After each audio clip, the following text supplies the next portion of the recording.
ஆனா இவங்க என்ன பண்றாங்க, அந்த பொண்ணு ஒரு புதர் பின்னாடி போய் மறைஞ்சு நின்றுட்டு இருந்தது.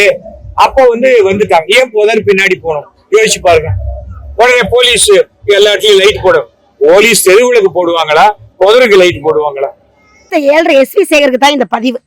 அந்த 7:30 என்ன சொல்லிருக்கு அப்படின்னா, அந்த இறந்த பாப்பா இயற்கை உபாதையை கழிக்க போன பொண்ணு புதருக்குள்ள கொண்டு போட்டிருக்காங்க, செத்து போயிடுச்சு. அந்த பொண்ணு ஏன் அந்த புதருக்குள்ள போச்சு, இருட்டுக்குள்ள ஏன் புதர்ல போய் ஒளிஞ்சு நின்றுச்சு அப்படின்னு கேட்டிருக்கேன். உன்ன மாதிரி மெட்ரோபாலியன் சிட்டி சென்னையில வளர்ந்துருக்கோம். நாங்க கிராமப்புற பகுதியில வாழ்றோம். அப்படி இருந்தும் மோடிஜி 12,000 ரூபாய் ஒவ்வொரு கழிப்பறைக்கும் கொடுத்திருக்காரு கிராமப்புறங்களை கட்டுறதுக்கு. அதுலயும் உங்க திமுக அரசு பாதி ஏப்ப விட்டுருச்சு. அந்த ஊர்ல கட்டி கொடுக்கலையோ என்னவோ, என்ன சூழ்நிலையோ, அந்த வீட்டோட பொருளாதாரம் எப்படியோ, அவ எவ்வளவு கஷ்டப்படுற பொண்ணு, ஒரு விவசாயத்தை குடும்பத்தை சார்ந்த பொண்ணு, தன்னோட இயற்கை உபாதையை கழிக்கிறதுக்காக அந்த புதருக்குள்ள போயிருக்கா.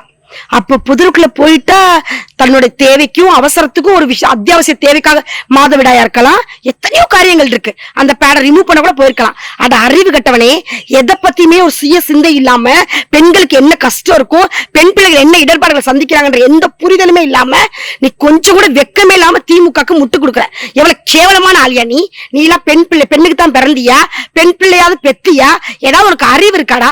கொஞ்சமா அறிவோட தான் பேசுறியா? ஒரு புதருக்குள்ள போறோம் அப்படின்னா பெண்களுக்கு ஏதாவது ஒரு காரணம் இருக்கும், சூழ்நிலைகள் இருந்திருக்கும், போயிருந்திருப்பா. அப்படி போனா நீங்க கற்பழிச்சு பாலியல் வன்கொடுமை செஞ்சு கொண்டு புதைச்சு தூக்கி போட்டுருவீங்களா?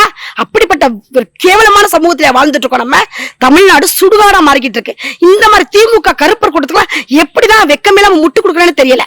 நீ மனுஷ பிறவிதானா? சோறுதான் திங்கிறியா? என்ன ஜென்மண்டா நீ? பொன் பிள்ளை எதுக்கு போயிருக்கு, அந்த பிள்ளையோட சூழ்நிலை என்ன, எதை பத்தியுமே ஒரு வருத்தம் தெரிவிக்காம, கொஞ்சம் கூட மனசுல ஒரு பயம் அச்சம் எதுவுமே இல்லாம, வாய் திறந்து சங்கோஜமே இல்லாம இந்த ஆட்சிக்கு இரும்பு கரம் கொண்டு முதல்வர் அடைக்கிறார் அப்படின்னு முட்டு கொடுக்குற. உன்னை போல கேடு கட்டவா இருக்கிறதுனாலதான் தமிழ்நாடு நாளுக்கு நாள் சுடுகாடா மாறிக்கிட்டு இருக்கு.